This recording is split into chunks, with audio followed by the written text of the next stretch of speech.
Hello again. I have another mostly useless mechanic to explore today. I'm curious how many of you even remember this feature. Or, if you've ever even used it. That llamas will arrange themselves into a caravan when there is a llama on a lead in front. I used to think that they needed to be tamed, or have a carpet and a chest on them for this characteristic to apply, but that doesn't seem to be the case. And since it seemed like the only condition for a llama caravan to form is a nearby llama with a lead, I wanted to test the limits of this particular feature. So as you can see, it works through transparent blocks, and it also works through solid blocks. And that's not just because this one could see the leader llama first, it just works through solid blocks, which allows for some truly strange shenanigans.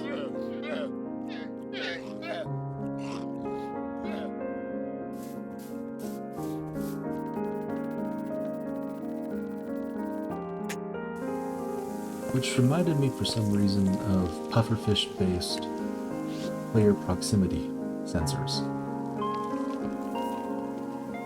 Where as they expand, they can trigger something, usually a door or a trap.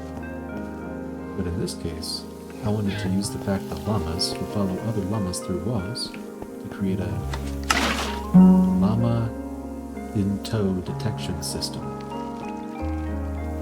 I told you it wasn't useful. But again, since they can see straight through solid blocks for some reason, or rather will follow another llama through solid blocks, you can have completely undetectable detection. Which is incredibly inconvenient. I don't know why you'd want to always have a llama in tow when you want to have access to your base or any other device, but it's an option. For the most creative among you, I guess.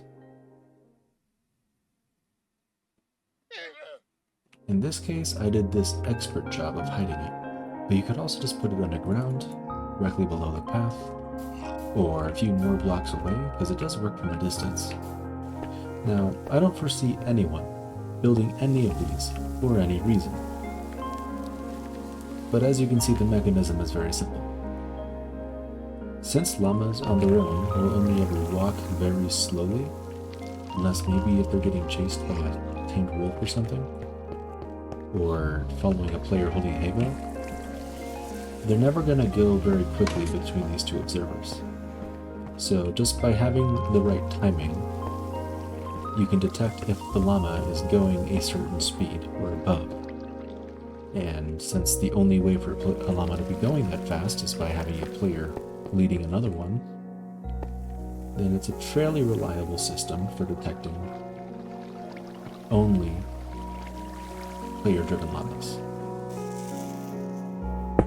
There is also an underground portion of this system that just handles the water and the piston to manage where the llama can go when it's not being actively led along.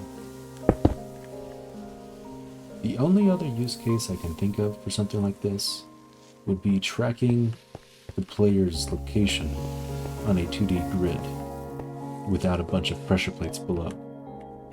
Because in theory, you could have a llama in a container here and a llama in a container there, and they'll both follow the llama that the player's leading wherever he goes. Wherever they go, rather.